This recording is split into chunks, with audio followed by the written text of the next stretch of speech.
A lot is being discussed about, a lot of the conversations about Josh Allen and how his elbow is. Can you provide us any update on, based on the report that was out there today?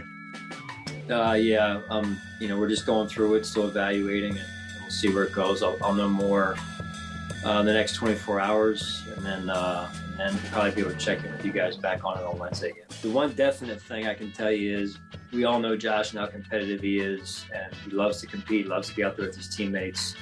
I would never count him out, but that's the one thing I do know about him is that right now the medical piece we're still evaluating, and I'll know more again for myself even tomorrow morning a little bit more, and then I'll next talk to you guys on Wednesday and I'll update you then. That's a great example of the difference between seeing words on paper or on your phone and seeing the delivery. That is not a confident man about the availability of Josh Allen on Sunday. That was my read. He was subdued. He was cautious. He does not seem like the kind of coach who would be saying, it's no big deal, we'll be fine.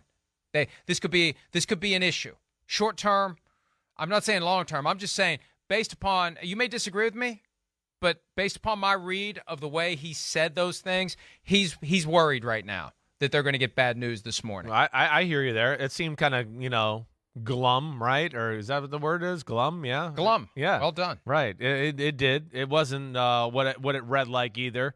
It was some positive words with some not so positive body language reinforcement and the way you say it.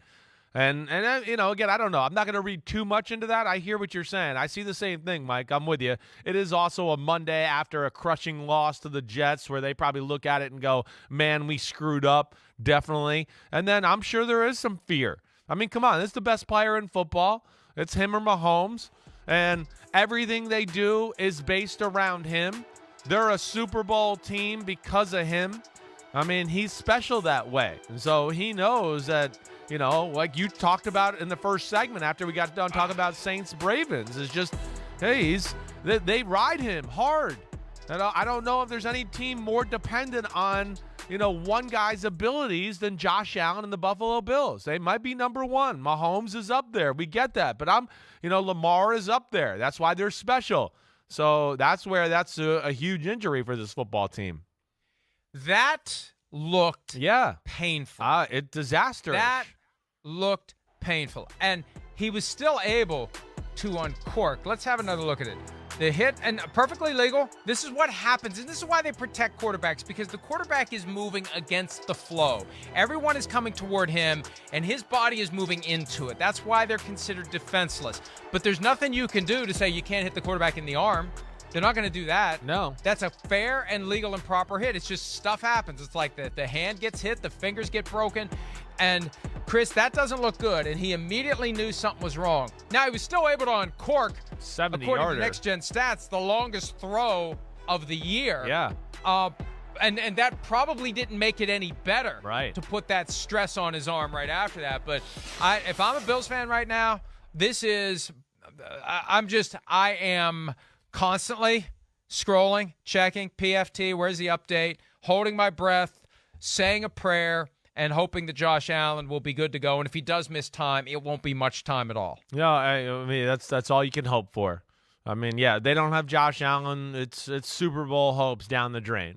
There's no doubt. He is the running game, and, of course, he's arguably the greatest arm in the sport.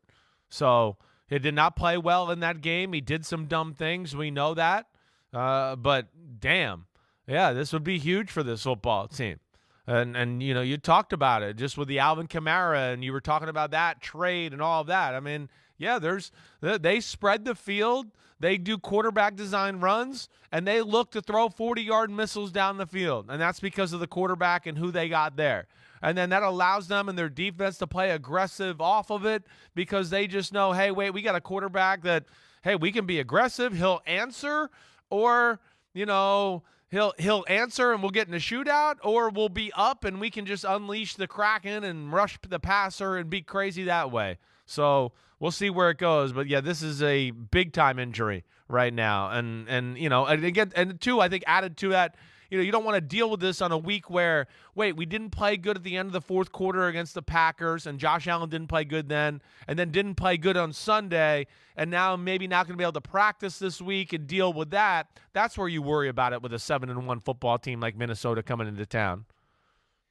You say unleash the Kraken, they may have to unleash the Keenum. And wouldn't that be something? If it's Case Keenum and Stephon Diggs going against the Minnesota Vikings, Keenum's first start with the Bills, Diggs has been there, the two guys who were on both ends of the Minneapolis Miracle taking on the Vikings. The only thing that would make it better is if it was happening at US Bank Stadium. And we remember vividly that game when the Bills went to Minnesota. That was when we first realized, 2018, the Bills were 17.5-point underdogs. Josh Allen can run. Yeah. Josh Allen was jumping over guys, diving into the end zone. They beat the Vikings handily that day. So this should not be a 1 o'clock Eastern game on Sunday, with or without Josh Allen. This game has layers and levels of intrigue. And you got the Vikings on the 6-game winning streak and the Bills trying to hold it together. And will they have Josh? Won't they have him? We'll find out more today, and obviously we'll update you all day long at PFT. Hi, it's Mike Florio. Thanks for watching PFT on YouTube. Hit subscribe for the latest news and analysis from Pro Football Talk.